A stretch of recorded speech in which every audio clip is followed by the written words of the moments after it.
ऐसा भी जिसमें एक साथ एक मंडप में 51 दुल्हों की शादी होगी, यानी कि 51 जोड़ियों की शादी होगी। ये पटना में होने जा रहा है। आपको बता दें जून के महीने में ये होगा और इसका जो रजिस्ट्रेशन प्रक्रिया है वो पूरा चल रहा है। अब इस शादी में क्या कुछ खास होगा, क्या इस शादी की विशेषता होगी, इन तमाम जानकारियों के साथ हमारे साथ मुकेश जी जुड़ चुके हैं, जो आपको बताएंगे इस अनोखी शादी में क्या कुछ खास होने वाला है।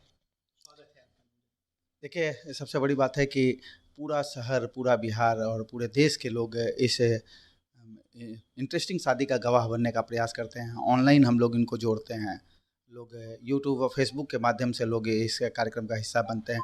इसमें हम लोग वैसे जोड़ों को लेते हैं जिनके आगे पीछे आर्थिक रूप से जो कमज़ोर हैं, जिनके आगे पीछे कोई नहीं है, कोई लीगल गार्जियन जो उनके साथ होते हैं, उनको हम लोग यहाँ बुलाते हैं और वो जोड़े तय करके आते हैं और उसके बाद ये शादी का कार्यक्रम होता है। और लगभग 3-4 किलोमीटर का सफ़र तय करते हुए बारात निकलती है।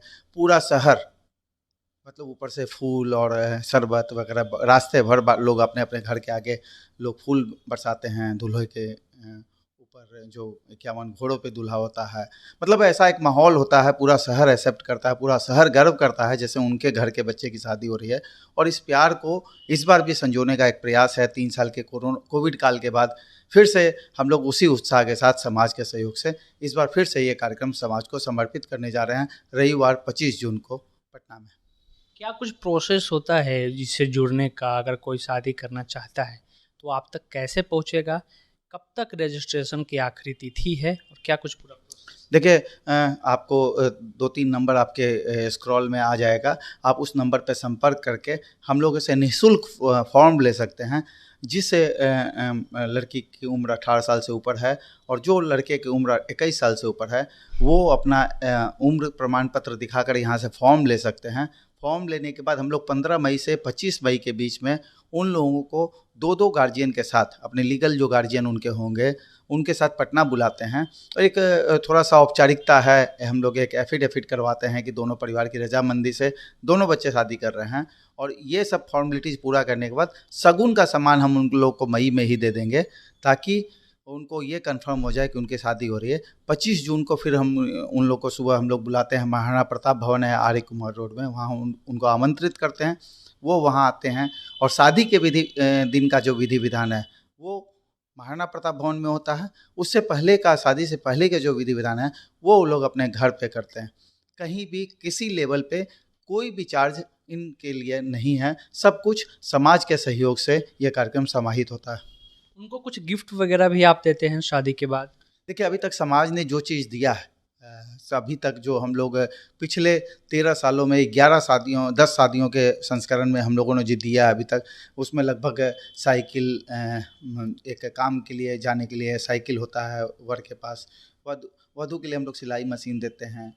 बर्तन का सेट है, चौके के लिए देते हैं। हमारे कुछ मेंबर हैं जो 15 दिन का अनाज देते हैं। कुछ मेंबर उनको 5-5 साड़ियाँ देते हैं।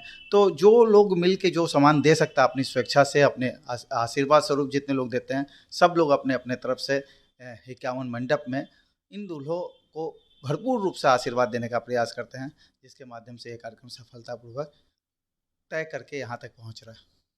शुरुआत कैसे हुई थी इस अनोखी शादी की?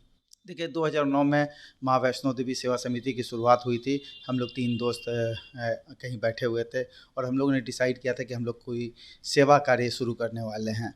तो हम लोगों ने एक संस्था बनाई थी, माँ वैष्णो देवी सेवा समिति। अब उसके बाद 15 लोग जुड़ गए। हम लोगों ने 11-11 हज़ार रुपये आपस में जमा किया। 1.5 लाख से ऊपर पैसा आ गया। अब हम लोग सोचे कि अब हम लोग करें क्या।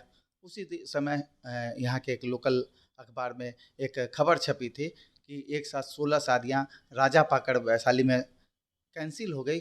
उस गांव में उस समय आग लग गया था। तो शनिवार शुक्रवार का दिन था और हम लोग रविवार को सब मेंबर लोग वहां गए। उन 16 शादियों की स्थिति हम लोगों ने जानी कि आखिर शादियां क्यों कैंसिल हुई, और उनको मनाते हुए वहां से हम लोगों ने 5 लोगों को तैयार किया। 2010 से फिर ये शादी का जो सिलसिला चालू हुआ, सारे समाज को के सहयोग से ये कार्यक्रम अनवरत रूप से चालू है। आखिरी तारीख कब है अप्लाई करने? देखिए, आखिरी तारीख हम लोग 30 अप्रैल के बाद हम लोग कोई भी फॉर्म नहीं देंगे। और 15 मई से रजिस्ट्रेशन, जितने फॉर्म आएंगे, 10 लोगों की टीम है, उस फॉर्म को स्क्रीनिंग करेगी और सब अपने अपने स्रोत से उस गांव तक जाएंगे और पता करेंगे कि ये जेन्युइन जोड़ा है और वाकई ज़रूरतमंद है कि नहीं।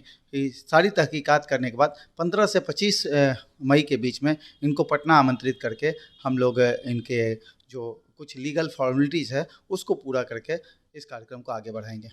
पटना में 11वां संस्करण जो है वो 25 जून को होने वाली है, जिसमें 51 जोड़ों की अनोखी शादी होगी, जिसमें पूरे बिहार से जो लोग हैं वो अप्लाई कर रहे हैं।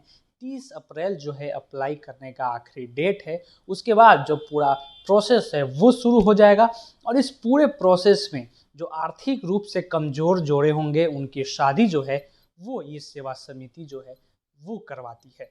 25 जून को शादी है और उस दिन लगभग 51 जोड़ों का जो बारात है वो पटना की सड़कों पर निकलेगा और धूमधाम के साथ उन सभी की शादी करवाई जाएगी। तो अगर आप भी इस अनोखे शादी का गवाह बनना चाहते हैं या फिर इस अनोखी शादी में भाग लेना चाहते हैं, अगर आप भी आर्थिक रूप से कमज़ोर हैं और आप किसी कारणवश शादी नहीं कर पा रहे हैं, तो आप इस समिति से जुड़कर, इस सेवा समिति से जुड़कर फॉर्म ले सकते हैं।